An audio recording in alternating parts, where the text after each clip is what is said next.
प्रिय विद्यार्थियों, बीए द्वितीय वर्ष की कक्षा में आज हम हिंदी साहित्य के प्रथम प्रश्न पत्र के अंतर्गत रीतिकालीन प्रसिद्ध कवि, गागर में सागर भरने वाले प्रसिद्ध कवि बिहारी की बहुज्ञता पर जो है आज हम चर्चा करेंगे।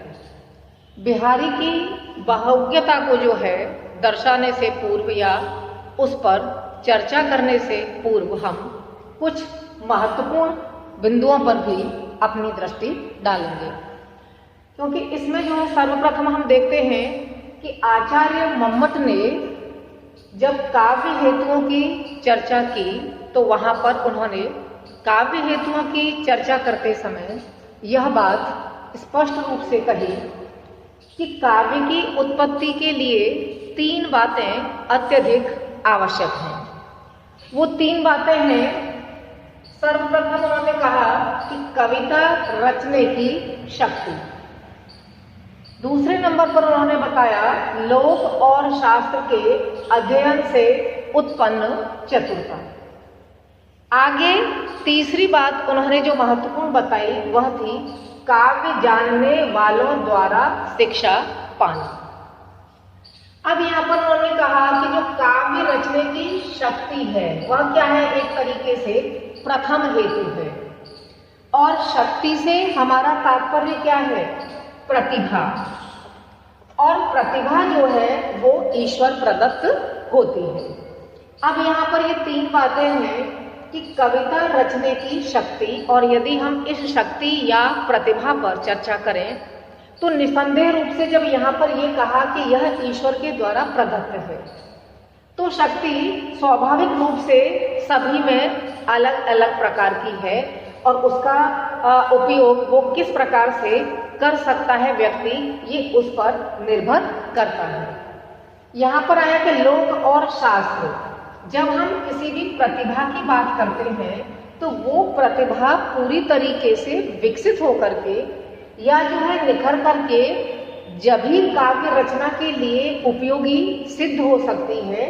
जब वह लोक और शास्त्र के अध्ययन से जो है पूर्ण ज्ञान प्राप्त करे और उसके माध्यम से जो आपने लोक और शास्त्र का अध्ययन किया है उससे जो आप में चतुराई का भाव उत्पन्न हो, क्योंकि आपको किस तरीके से काव्य को प्रस्तुत करना है। कई बार हमारे पास जो है लेखन के लिए सामग्री जो है उतनी उपयोगी नहीं होती, लेकिन हमारा प्रस्तुत करने का जो तरीका इतना अधिक अच्छा होता है कि वह काव्य रचना जो है अत्यधिक महत्वपूर्ण सफल होती है और अत्यधिक महत्वपूर्ण भी होती है। काव्य जानने वालों द्वारा शिक्षा पाना। लेकिन साथ साथ यदि हम काव्य रचना के लिए आगे बढ़ रहे हैं या काव्य रचना का भाव हमारे अंतर्मन में समाहित हुआ है तो जो लोग पहले काव्य रचना कर चुके हैं या जिनको काव्य रचना करने की जो है संपूर्ण जानकारी है या वो उस ज्ञान को अपने अंदर समाहित रखते हैं, तो हमें उनके द्वारा भी शिक्षा प्राप्त करनी चाहिए कि किस तरीके से जो है हमें काव्य की रचना करनी चाहिए। जब किसी भी कवि के अंतर्गत या जो व्यक्ति काव्य रचना करने जा रहा है उसमें जब तक ये तीन बातें जो है कविता रचने की शक्ति, लोक और शास्त्र के अध्ययन से उत्पन्न चतुरता और काव्य जानने वाले द्वारा शिक्षा पाना, जब ये तीनों चीजें उसके पास संग्रहित होंगी या एकत्रित हो जाएंगी तभी वह निश्चित रूप से किसी भी श्रेष्ठ काव्य रचना को करने में सफलता हासिल कर सकता है। अब हम आते हैं बिहारी पर कि बिहारी की बहुज्ञता एवं पांडित्य का अध्ययन यदि हम करते हैं तो हम अपनी सुगमता के लिए जो है उसको दो भागों में जो है हम विभक्त कर सकते हैं कि एक तो है लोक संबंधी ज्ञान और विविध शास्त्रों का ज्ञान। अब यहाँ पर है कि बिहारी ने जो है जो है यहाँ पर प्रयुक्त चीजें आई, जो लोक और शास्त्र की बातें आई, तो उन्होंने जो लोक में व्याप्त थी उसी को ही उन्होंने स्वीकार किया, या फिर जो है कि जिन कवियों ने उसका पहले प्रयोग किया था या शास्त्रों में जिसका जो है लोक संबंधी हमें इसका रूप जहाँ पर ज़्यादा दिखाई देता था, और वो प्राचीन साहित्य में या कवियों ने उसका प्रयोग किया था। एक बार हम इसको स्पष्ट करते हैं कि लोक संबंधी ज्ञान, जो लोक संबंधी ज्ञान के अंतर्गत यदि हम बिहारी को देखें तो उन्होंने उसी ज्ञान को एक तरीके से अधिक महत्ता दी, या लोक संबंधी वही ज्ञान अर्जित किया जो लोगों के संपर्क में उन्होंने देखा और जिसका लोग व्यवहार में प्रयोग कर रहे थे। साथ साथ वो प्राचीन कवियों द्वारा कहीं न कहीं उसका उपयोग किया गया है। इसके साथ साथ जो है विविध शास्त्रों का, बिहारी जो थे कई प्रकार के शास्त्रों का ज्ञान भी वो रखते थे, इसीलिए उन्हें जो है इस बहुज्ञता की श्रेणी में हम रख सकते हैं। अब देखते हैं हम कि जब बिहारी को इस बात का पूर्ण आभास था कि काव्य रचना के लिए लोक का ज्ञान होना अत्यधिक आवश्यक है, अन्यथा श्रेष्ठ काव्य रचना नहीं की जा सकती, तो उन्होंने जो है लोक की गहराई का सबसे पहले जो है अध्ययन किया, और जब लोक की गहराई का अध्ययन किया तो उन्होंने जो है लोक से बहुत सारी चीज़ों को सीखा। अब सबसे पहले हम देखते हैं कि लोक क्या है, लोक का क्या अभिप्राय है। तो उन सभी व्यापारों से बताया गया है लोक का तात्पर्य जो स्थावर, जंगम अथवा चराचर पदार्थ से संबंध रखने वाले हैं। इसके अंतर्गत विधि, लौकिक क्रियाएं एवं सर्वसाधारण के व्यापार आते हैं, जो कि नित्य प्रति समाज में जो है चलते रहते हैं और जिनसे जो है हम बहुत कुछ सीख पाते हैं। अब अगर इन सब चीज़ों का जो है लोक का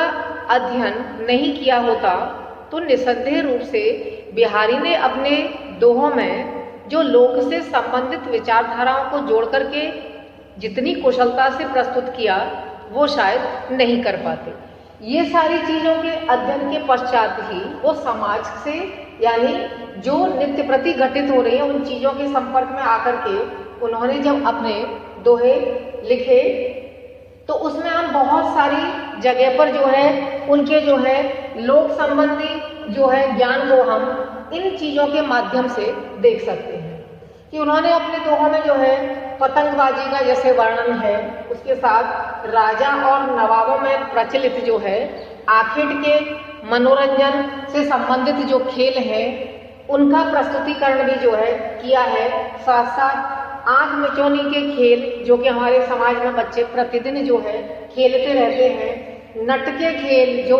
देखते हैं हम, जो नट अपनी क्रीड़ाएं दिखाते हैं और उनकी विभिन्न कलाओं को जब हम देखते हैं उनसे भी उन्होंने बहुत सारी चीज़ों को सीखा।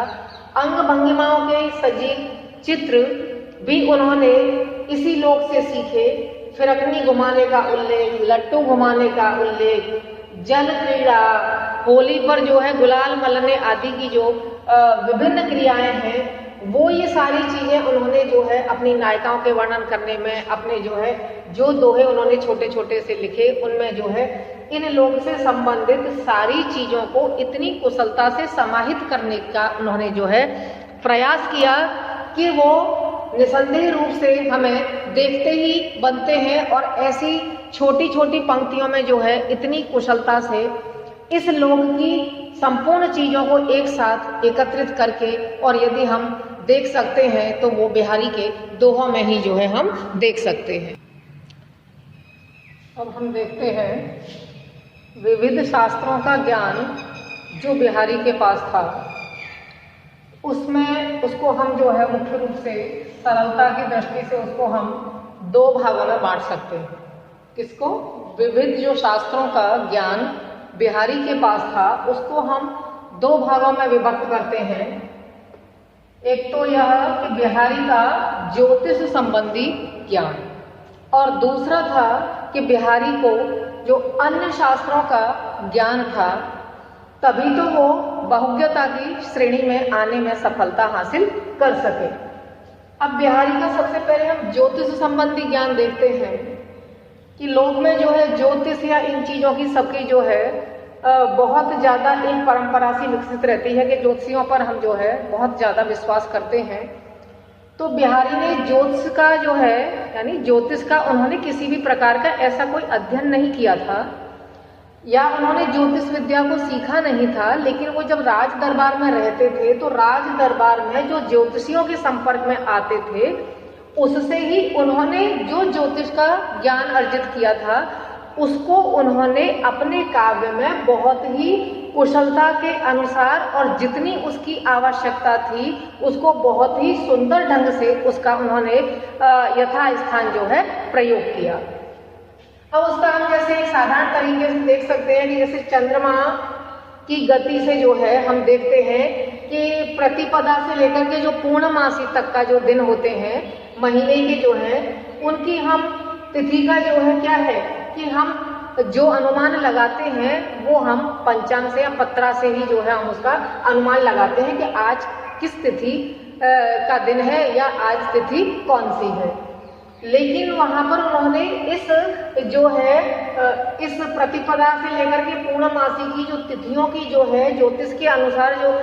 विषय को अपने जो साहित्य में वो लाए हैं, तो उन्होंने एक नायिका के रूप में जो है कि नायिका के लिए इस चीज़ का जो है प्रयोग करते हुए इतना सुंदर उदाहरण प्रस्तुत किया है कि उन्होंने कहा है कि नायिका को जो है उन्होंने एक चंद्रमुखी दर्शाया है कि उसका मुख क्या है, चंद्रमा के समान है और बहुत ही रोशनी युक्त है। तो वहां उन्होंने कहा है कि पत्रा ही तिथ पाइए वा घर के चहुपास नित प्रत पुण्यो ही रहे आनंद ओ उजास। उन्होंने कहा कि जहां पर वह नायिका रहती है तो उसके घर में रहने वाले व्यक्ति और उसके साथ साथ जो उसके आसपास रहने वाले व्यक्ति हैं वो जो है तिथि का जो अनुमान लगाते हैं, तो क्योंकि उसके मुख की रोशनी क्या है, चारों तरफ इतनी ज्यादा फैली हुई है कि नित्य प्रति क्या लगता है कि पूर्णमासी का नित्य प्रति पुण्य ही रहे, यानी नित्य प्रति पूर्णमासी का ही आभास होता है। इसलिए उनको जो है तिथि को देखने के लिए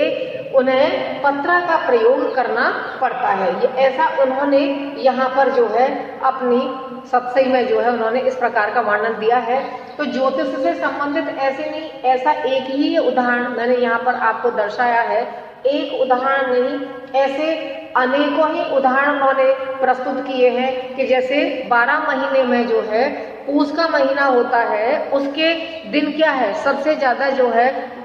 छोटे होते हैं और उसका मान क्या है कि एक तरीके से सूर्य की रोशनी भी, जब शीत का महीना होता है तो सूर्य की रोशनी भी जो है शीतल हो जाती है। तो उसको जो है उन्होंने घर जमाई से भी इसी प्रकार का एक उदाहरण उन्होंने प्रस्तुत किया है कि नित्य प्रति यदि वह आकर के ससुराल में रहता है तो उसका मान भी इसी प्रकार से जो है कम होता चला जाता है। तो उन्होंने ज्योतिष से संबंधित जो है ऐसे अपनी सत्सई में बहुत सारे उदाहरण उन्होंने प्रस्तुत किए हैं। दूसरा जो उनका ज्ञान का यहाँ पर जो विभाजन किया गया है वह है अन्य शास्त्रों संबंधी ज्ञान। कवि थे, उन्होंने काव्य रचना की थी, लेकिन काव्य रचना के साथ साथ श्रेष्ठ काव्य रचना के लिए उन्होंने अन्य बहुत सारी चीजों का भी उन्होंने ज्ञान रखते थे। ऐसा नहीं था कि वो किसी एक ही बिंदु पर वो टिके हुए थे। तो उनको जो है आयुर्वेद शास्त्र का भी बिहारी को ज्ञान था। आयुर्वेद का हम उनको ज्ञान था, इस बात को स्पष्ट इस तरीके से कर सकते हैं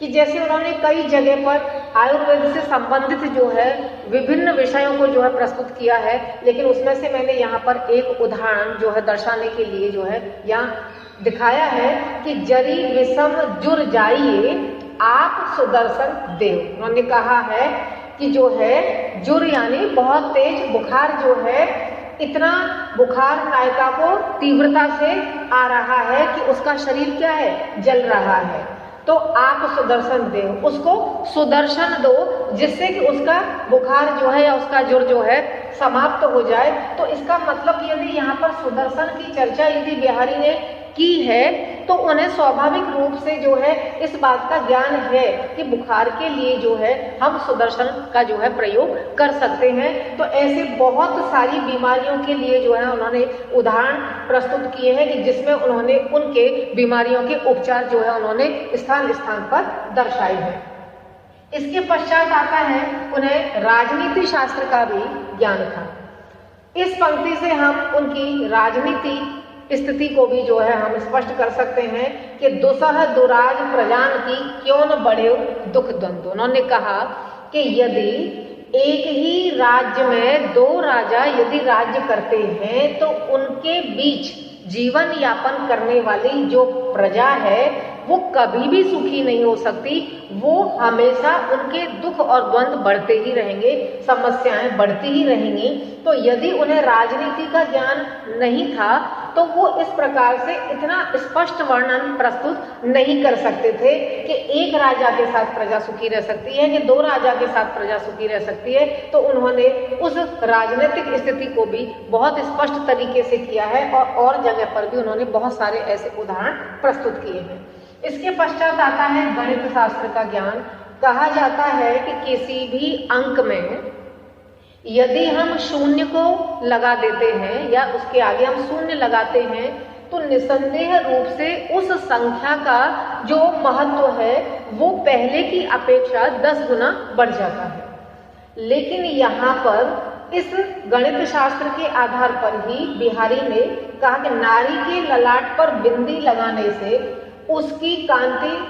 अगणित बढ़ जाती है। तो उन्होंने भी इस तरीके से अपने वर्णन प्रस्तुत किए हैं कि यदि एक सामान्य महिला है और जिसने मस्तक पर अपनी बिंदी को सुसज्जित नहीं कर रखा है तो उस महिला की स्थिति में जिस महिला ने अपने मस्तक पर बिंदी लगा रखी है तो उसकी कांति यानी चमक जो है पहले की अपेक्षा अगणित, जिसको गिना ही नहीं जा सकता, अगणित मात्रा में बढ़ जाती है। तो उन्होंने भी जो है एक बिंदी को शून्य के रूप में दर्शाते हुए जो है यहाँ पर इस गणित शास्त्र का भी उल्लेख यथावत किया है। इसके पश्चात हम देखते हैं कि पुराण और इतिहास भी उनसे अछूते नहीं रहे हैं। कहा है सियलो शोधन तिय तनहि। उन्होंने यहाँ पर जो ये उल्लेख किया है ये पुराण और ऐतिहासिक बातें हैं कि जो भी चीजें पूर्व में घटित हो गई, सीता जी के साथ क्या घटित हुआ, सीता जी ने उसके साथ जो है उनमें कैसी कैसी विशेषताएं समाहित थी या वो समाज के लिए किस प्रकार से आदर्श थी या वो अन्य महिलाओं में किस प्रकार से अलग थी। ये सारी चीजें कि उनमें जो जो विशेषताएं जब सीता जी थी और जो विशेषताएं थी उनमें जो कार्य कुशलताएं थी उनको हम आज भी अगर देखते हैं तो हम कहाँ से पढ़ते हैं, हम जो पुराण इतिहास जो ऐतिहासिक चीजें हैं पुराण हैं और जिसमें उनका उल्लेख किया गया है तो किसी भी प्रकार की ऐसी जो घटनाएं हैं तो उनको हम यहीं से आकर के जो है पुराण और इतिहासों से ही देखते हैं। अगर यहाँ पर बिहारी ने सियलो शोध और ये पंक्ति हमारे सामने रखी तो निसंदेह रूप से उन्होंने पुराण और इतिहास का अध्ययन किया या उनको इतिहास और पुराणों का ज्ञान प्राप्त था, तभी वो इस बात को कह सके।